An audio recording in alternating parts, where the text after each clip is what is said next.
விசிக என்றாலே தலித் மக்களுக்காக போராடும் ஒரு கட்சி அப்படின்னு இப்போ ஒரு சிலர் வந்து சொல்லிட்டு இருக்காங்க.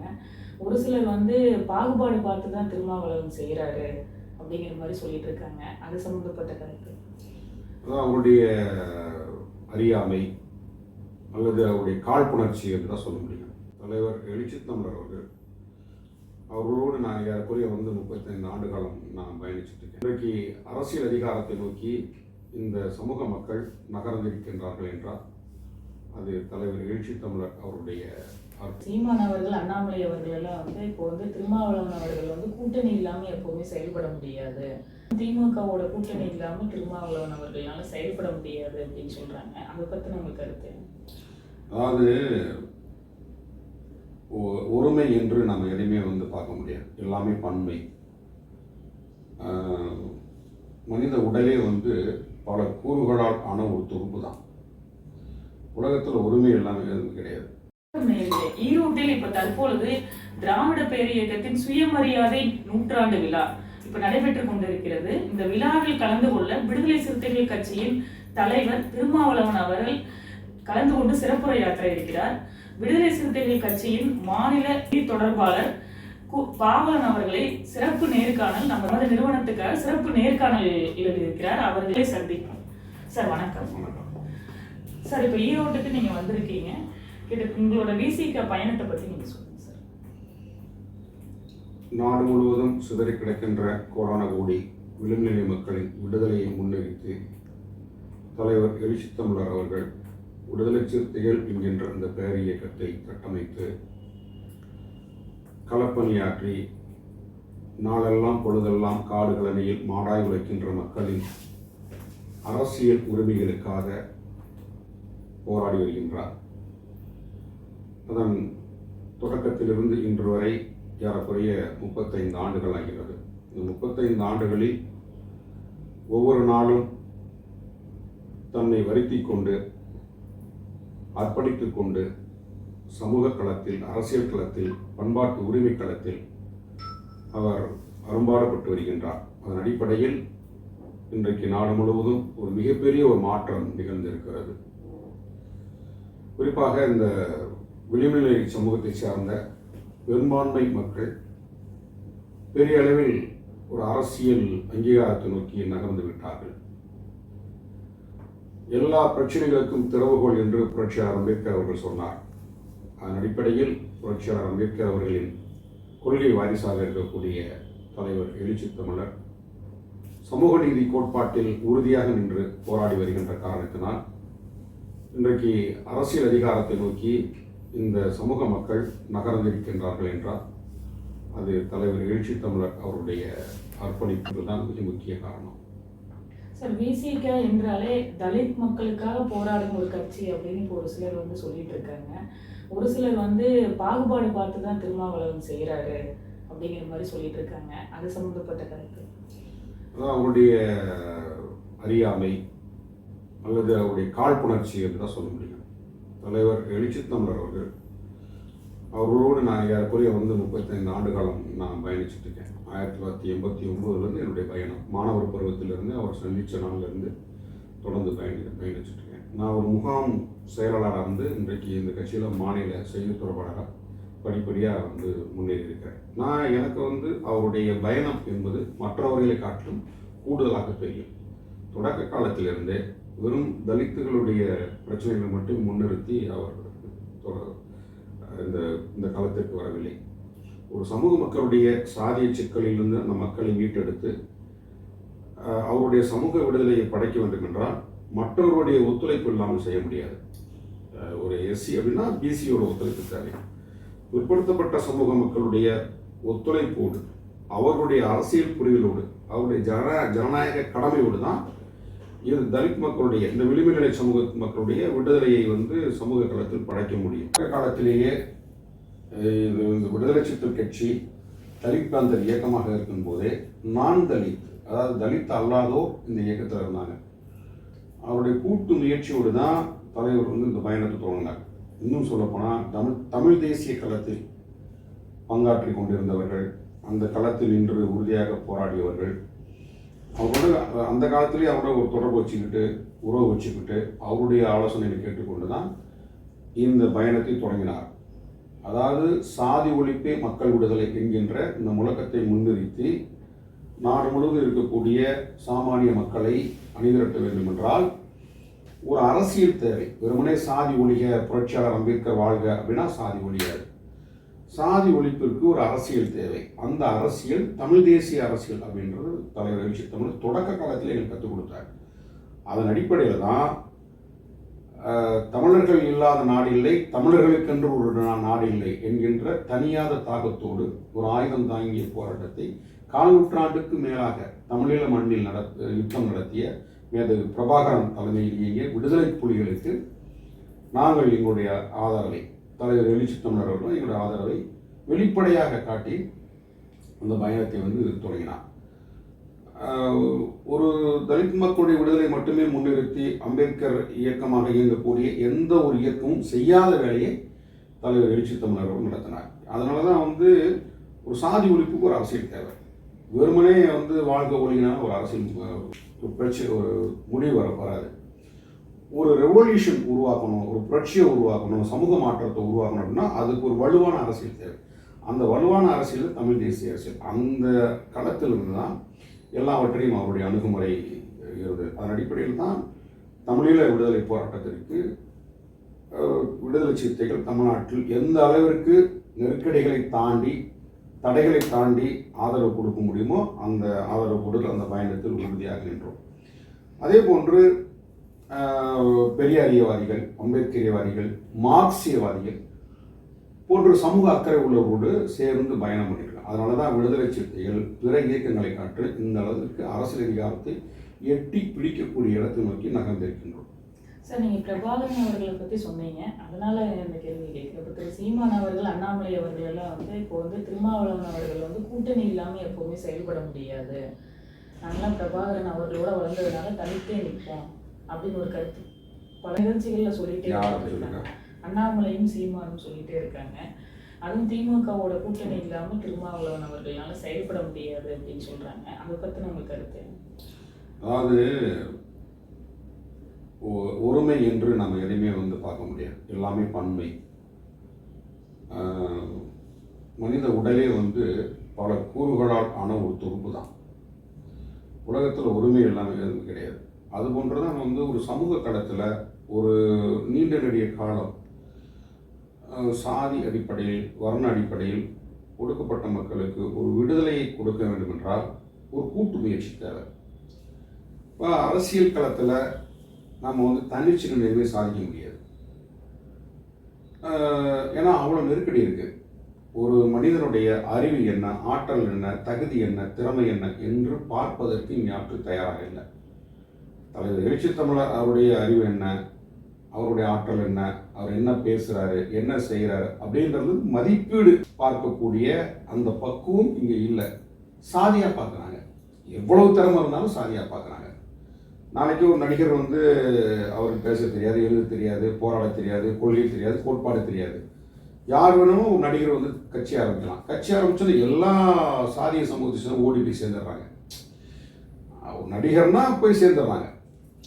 அவருக்கு என்ன பார்வை இருக்குது, மக்களை பற்றி என்ன புரிதல் இருக்குது, அம்பேத்கரை பற்றி தெரியுமா, பெரியாரை பற்றி தெரியுமா, மார்க்சியத்தை பற்றி தெரியுமா, பெண்ணியத்தை பற்றி தெரியுமா, பெண்களுக்கான சமூக விடுதலை பற்றி தெரியுமா, எதுவுமே தெரியாது.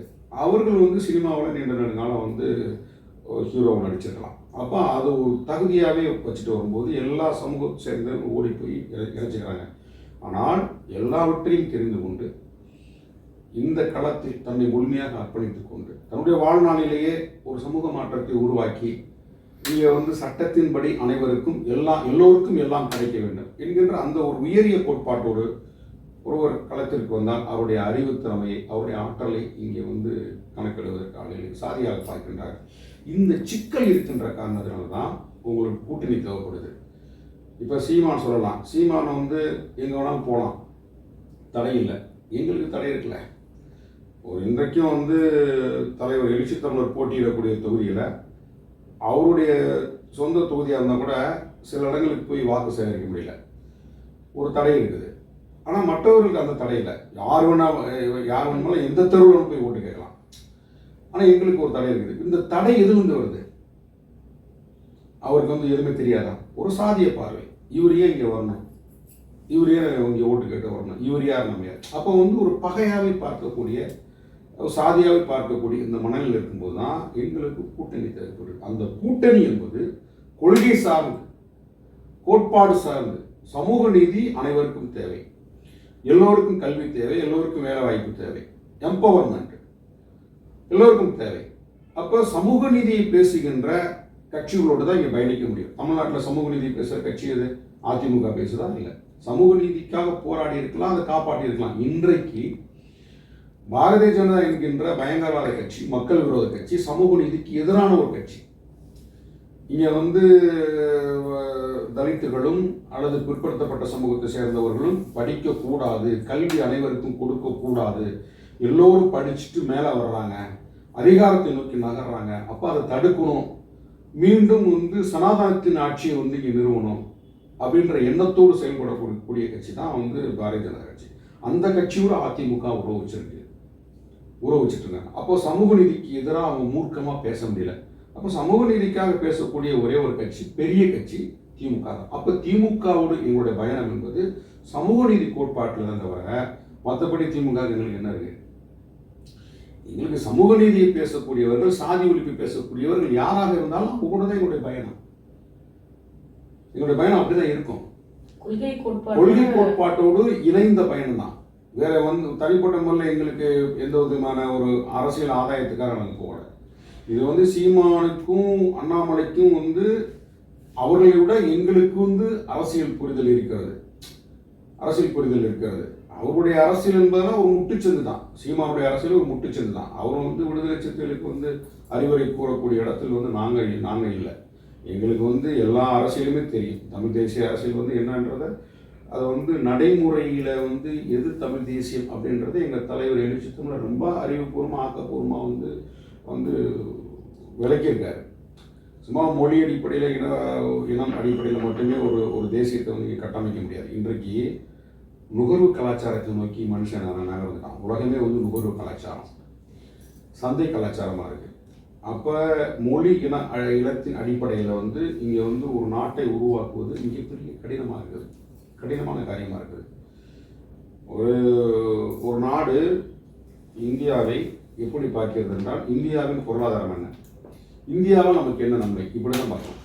நீங்கள் தமிழீழ விடுதலை போராட்டம் தோல்வி அடைந்ததுக்கு கூட முக்கியமான காரணம் என்ன அப்படின்னா, நிறைய காரணம் சொல்லியிருந்தாலும் கூடுதல் ஒரு காரணம் என்ன அப்படின்னா, மேதவி பிரபாகரன் அவர்கள் தலைமையில் ஒரு நாடு உருவாக்கப்பட்டால் அந்த நாட்டால் நமக்கு என்ன நன்மை அப்படின்னு உலக நாடுகள் பார்க்கிறது. அதனால தான் உலக நாடுகள் அங்கே வந்து ஒத்துழைப்பு கொடுக்கல. அது பிரபாகரன் ஒத்துழைப்பு கொடுக்கல.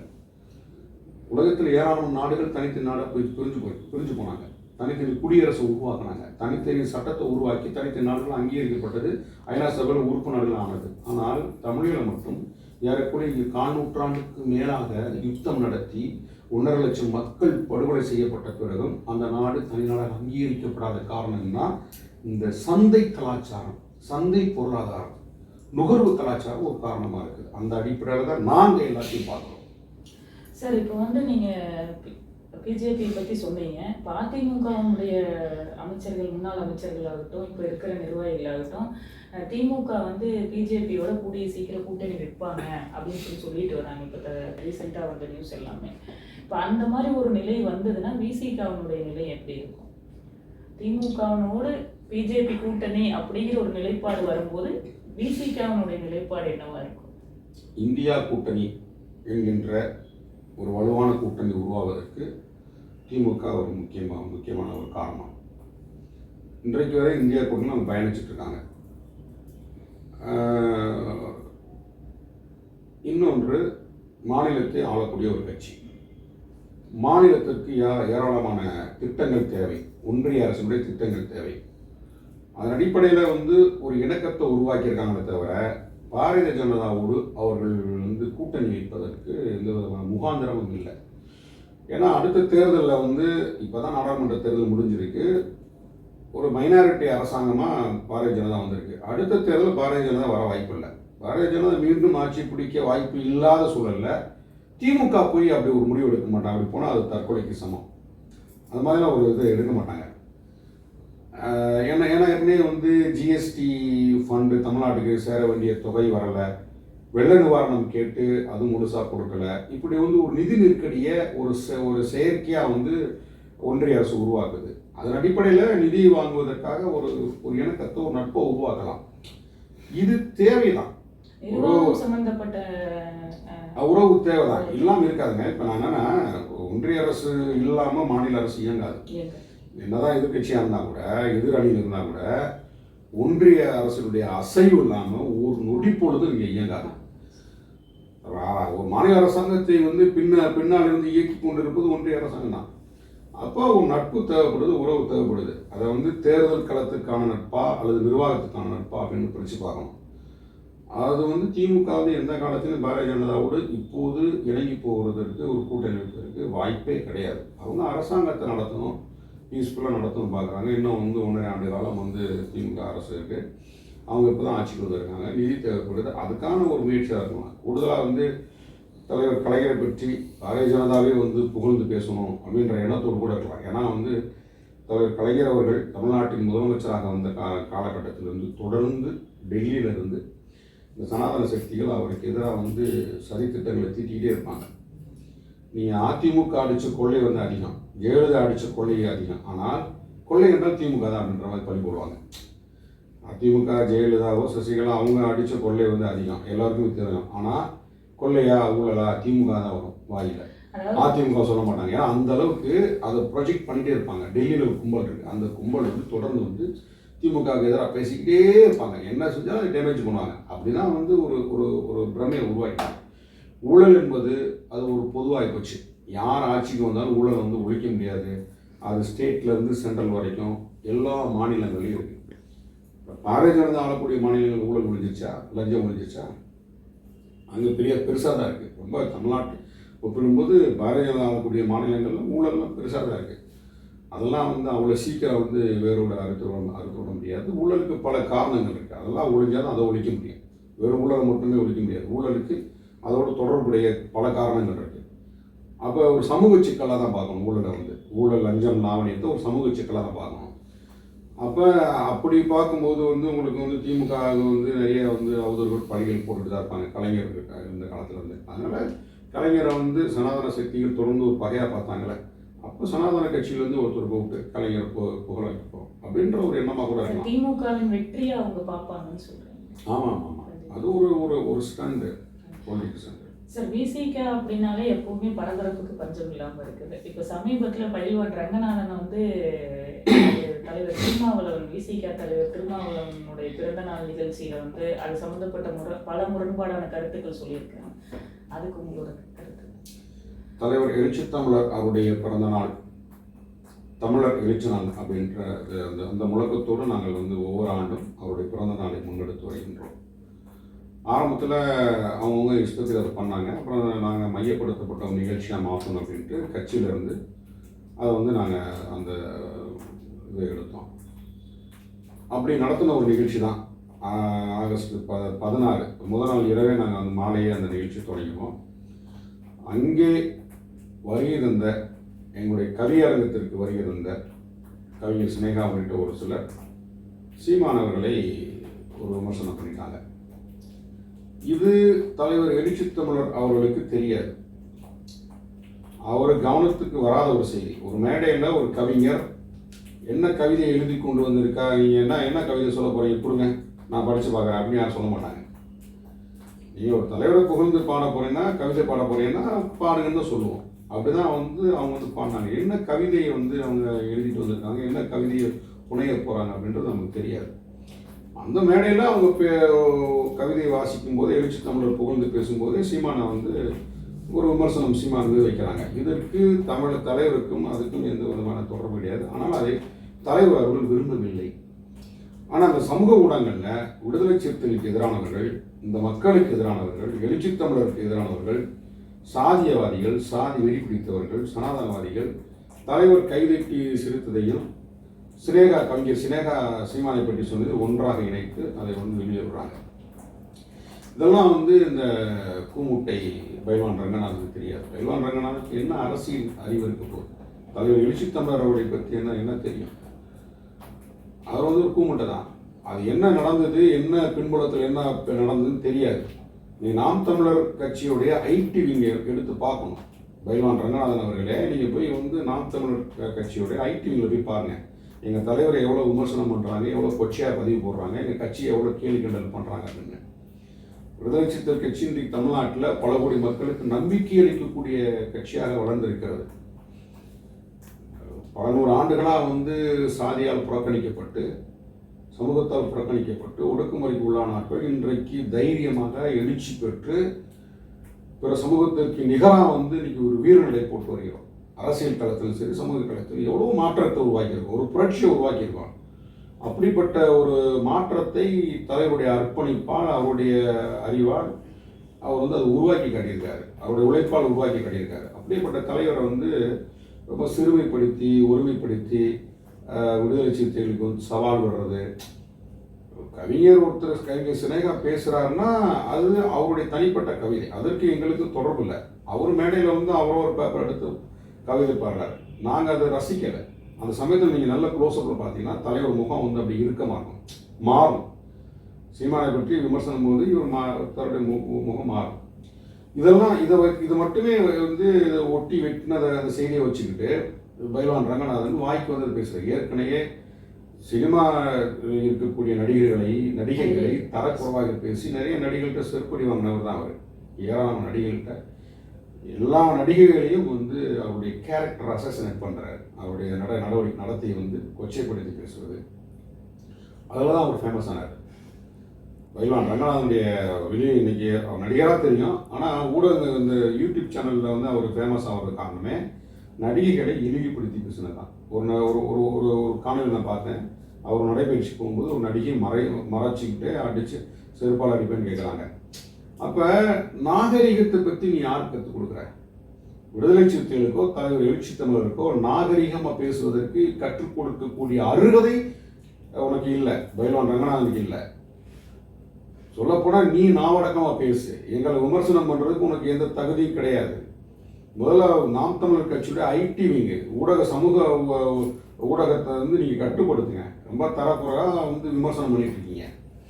எங்களுடைய போராட்டம் நியாயமானது, நேர்மையானது. நாங்கள் வந்து தமிழ்நாட்டு அரசியல் களத்தை இன்னைக்கு இயக்கிட்டு இருக்கோம். தமிழ்நாட்டின் அரசியல் களத்தின் மைய புள்ளி தலைவர் எழுச்சி தமிழர். விடுதலை சிறுத்தைகள் கட்சி தமிழ்நாட்டின் 3வது பெரிய கட்சி. என்னோட சவால் விடக்கூடாது. பிரித்து மேய்ஞ்சோம் அப்படின்றீங்க. என்ன எதை பிரித்து மேய போகிறீங்க? கூரையை பிரித்து மேய போகிறீங்களா? பிரித்து மேய்ஞ்சோன்னு சொல்லி அவர் வந்து சவால் விடுறாரு வந்து பைல்வான் ரங்கநாதன். இந்த வேலையெல்லாம் வந்து விடுதலை சிறுத்தைகளுக்கு சவால் விடுறது, விடுதலை சிறுத்தைகள் எச்சரிக்கைகள்லாம் அதெல்லாம் வந்து அவருக்கு அந்த தகுதி கிடையாது. அதுக்கான ஆள் அவர் கிடையாது. நாங்கள் மோதுவதற்கு அவர் ஒரு ஆளே கிடையாது. முதல்ல அவர் வந்து பெண்களை பற்றி தரக்குறைவாக பேசாமல், நடிகைகள்லாம் வந்து உனக்கு வந்து கீழானவர்களா? அவர்களுக்கு எவ்வளோ வந்து வலியும் வேதனையும் இருக்கும், எவ்வளோ சுமைகள் இருக்கும், எவ்வளோ கஷ்ட நஷ்டங்கள் இருக்கும். நடிகைகள்னா எல்லா நடிகையுமே நீ நடிகர் தானே, சினிமாவில் தானே இருக்கிற. எத்தனை நடிகர் சேர்ந்து நடிச்சிருப்ப நீ. அப்போ சக நடிகையை வந்து நீ இழிவுபடுத்தலாமா, கொச்சைப்படுத்தலாமா? எல்லா நடிகையுமே தவறானவர்களா?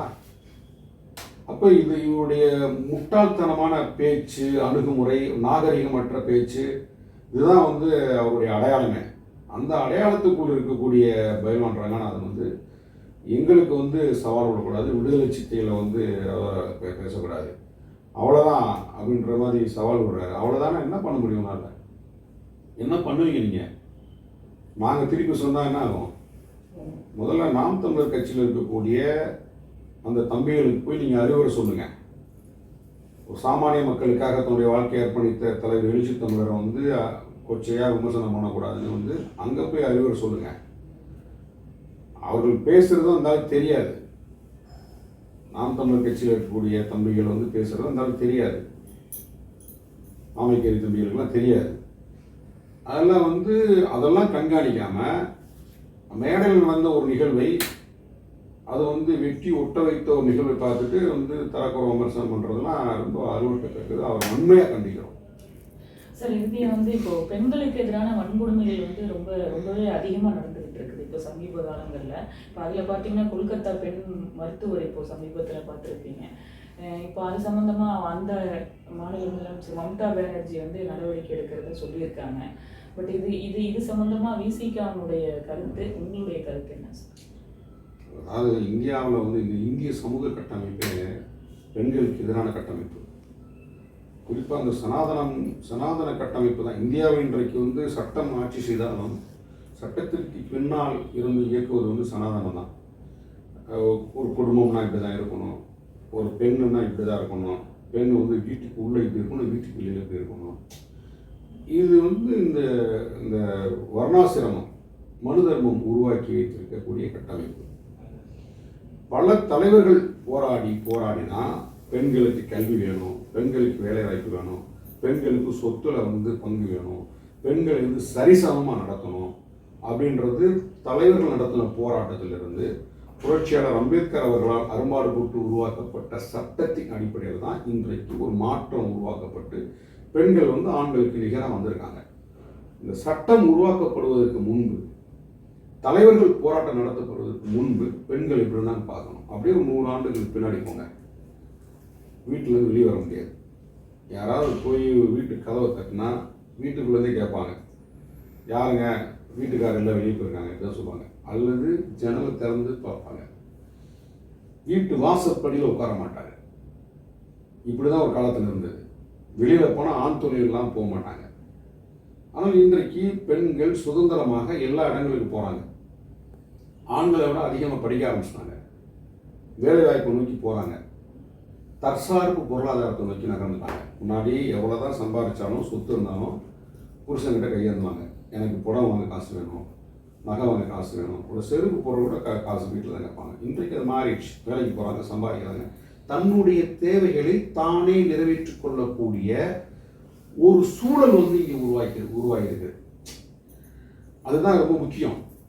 ஒரு பெண் தன்னுடைய அடிப்படை தேவைகளை வந்து பூர்த்தி செய்வதற்கு கணவனையோ பெற்றோரையோ உடன்பிறந்த சகோதரனையோ நம்பி இருக்காமல், சார்ந்து இருக்காமல், தன்னுடைய தேவைகளை தானே பூர்த்தி செய்யக்கூடிய ஒரு சூழல் உருவாகும். அதுதான் சரியான விடுதலை, பெண்களுக்கான விடுதலை.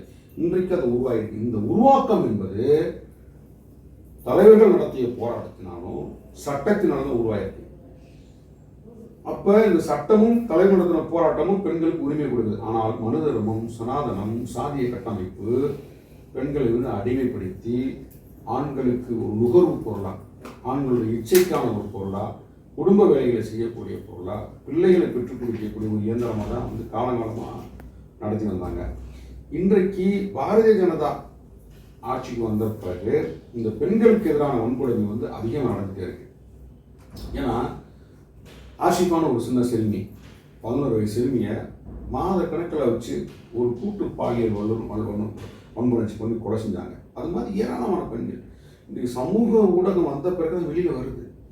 இந்த social media, cellphone, WhatsApp, Twitter, இந்த யூடியூப்லாம் இல்லாத காலத்தில் யோசித்து பாருங்களேன். இந்த நாடு முழுவதும் ஒவ்வொரு கிராமங்கள்லையும் பெண்கள் எந்த அளவுக்கு கொடுமைப்படுத்தப்பட்டிருப்பாங்க, எத்தனை ரேப் மறைக்கப்பட்டிருக்கும், எத்தனை படுகொலை மறைக்கப்பட்டிருக்கும், சின்னஞ்சிறு சிறுமிகளை எத்தனை பேர் கொண்டிருப்பாங்க ரேப் பண்ணி, இதெல்லாம் மறைக்கப்பட்டிருக்கும். அது வட இந்தியாவில் போனீங்கன்னா ரொம்ப ரொம்ப அதிகம். இங்கே தந்தை பெரியார் அந்த மாதிரி ஒரு விழிப்புணர்வு கொடுத்து போராடிருக்காரு. ஆனால் வட இந்தியாவில் அப்படி வந்து யாருமே இல்லை. அப்போ இந்த இந்திய சமூகம் என்பது முழுக்க முழுக்க பெண்களுக்கு எதிரானது. பெண்களை வந்து அடக்கி ஒட்டுக்கி ஆண்களுக்கு சேவை செய்யக்கூடிய, இந்த சமூகத்திற்கு சேவை செய்யக்கூடிய ஒரு சூழலை இங்கே உருவாக்கி வச்சுருந்தாங்க.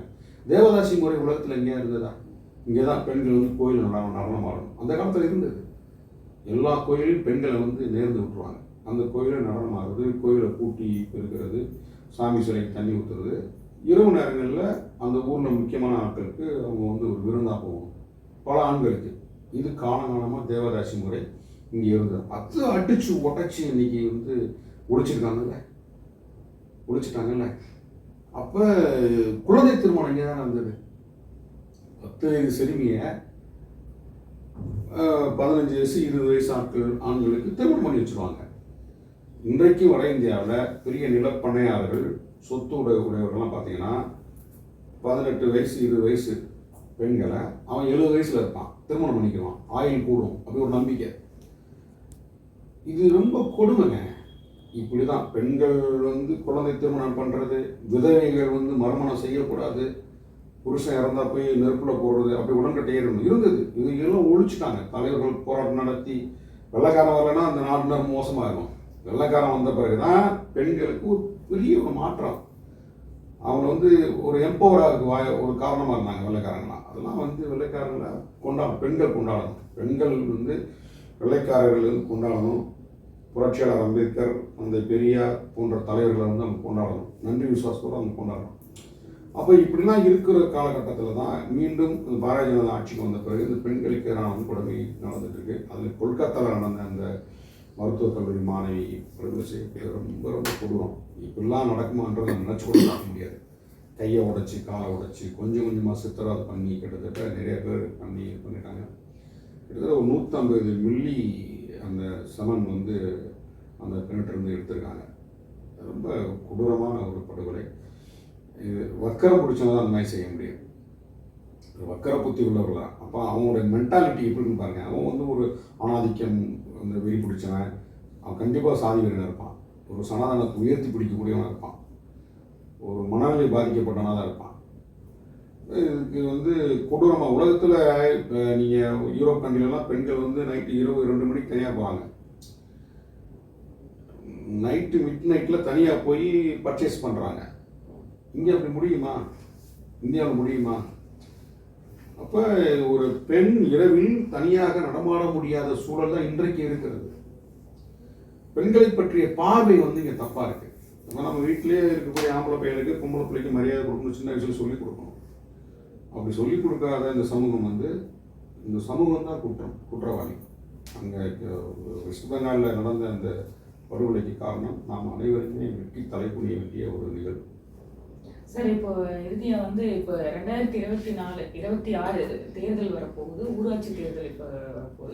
இந்த தேர்தலில் விசிகாவுடைய நிலைப்பாடு என்ன? விசிகா நிர்வாகிகள் எந்த அளவுக்கு உழைக்கணும்னு நீங்கள் நினைக்கிறீங்க? ஒவ்வொரு நாளும் விடுதலை சிறுத்தைகள் கட்சி ரொம்ப அபரிமிதமாக வளர்ந்துட்டு போயிட்டு இருக்கு. அசுர வேகத்தில் வளர்ந்துட்டு இருக்கோம். கடந்த தேர்தலோட இந்த தேர்தலில் அதனால் கூடுதலாக வந்து நாங்கள் இடத்தை வாங்கி நாங்கள் போட்டியிடுவோம்.